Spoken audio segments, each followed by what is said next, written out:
to have you. But thank you all for having me back here to speak today. My visits back home are too infrequent and very short, and I wish that weren't the case, but my wife loves Texas, so that's where I've got to spend most of my time. But it's always wonderful coming back here and talking to everybody. I did write a speech. I know you may see a lot of pages, but trust me, that's just because I'm getting older and I had to expand the font, and I didn't want to have to wear my readers. So yeah, it's a very large font type. But thank you all for having me to speak here today. Speaking to you all is the easy part. What I found difficult was finding the words to honor all my brothers and sisters, both present and past.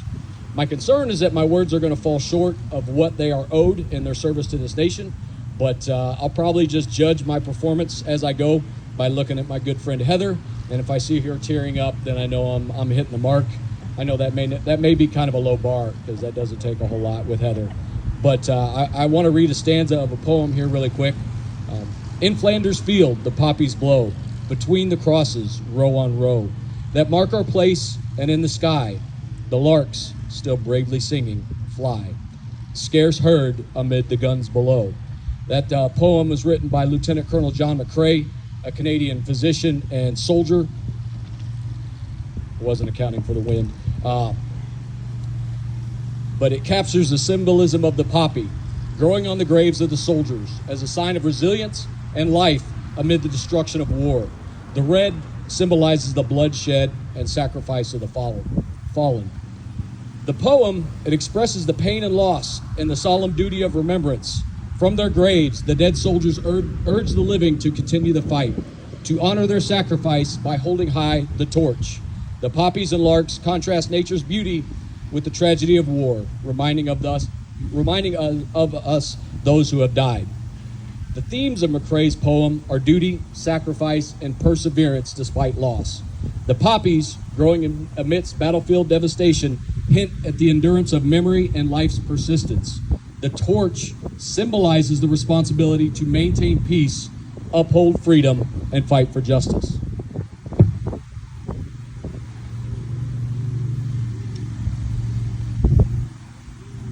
All right, In Flanders Field is not only a tribute, but a call to remember, honor, and continue the legacy of those who have given their lives. I personally now pass that torch to my son, Sergeant Kenneth McEvers, stationed at Camp Casey, Korea, my son-in-law, Staff Sergeant, soon-to-be Second Lieutenant Matthew Leno at Hanscom Air Force Base in Massachusetts, and my soon-to-be daughter-in-law, who's marrying my son Kenneth here in a couple of days, Lieutenant Maggie, soon-to-be McEvers, which, yeah, they're going to be wed here, so I leave here and go down to Florida for that. But as I retire and I pass my torch to those who come behind me, my desire for peace is stronger now than when I served. While I was willing to face the dangers of combat, I pray my children and their children's children and all of those that have come before them get to enjoy the peace and prosperity earned by those who served before them. We will always need a strong military, but I hope that now, through our strength, we deter those who wish to challenge us. Sorry, I'm having trouble at keeping everything organized here. But the poem I read, it closes with, "If ye break faith with us who die, we shall not sleep, though poppies grow in Flanders Field." Another thing I want to talk about that is kind of very important to me is in World War I, about 4.5 of the United States population served. In World War II, approximately 12%. In the Korean War, about 3% of the United States population served. In Vietnam, 4.3.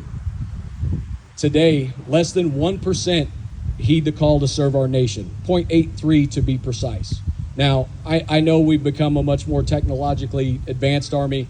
We don't require the sheer numbers that we did many years ago to make the machine move. But, yes. But when I was growing up here nearly 35 years ago, everyone had an uncle, a grandfather, or a brother who had served. Okay? I had my Uncle Kenny, my Uncle Ed, and grandfather on my mother's side, Grandpa Harry, who served in Italy in World War II. And it was through them we learned about the sacrifices and the hardships that have been endured to preserve our hard-won freedom.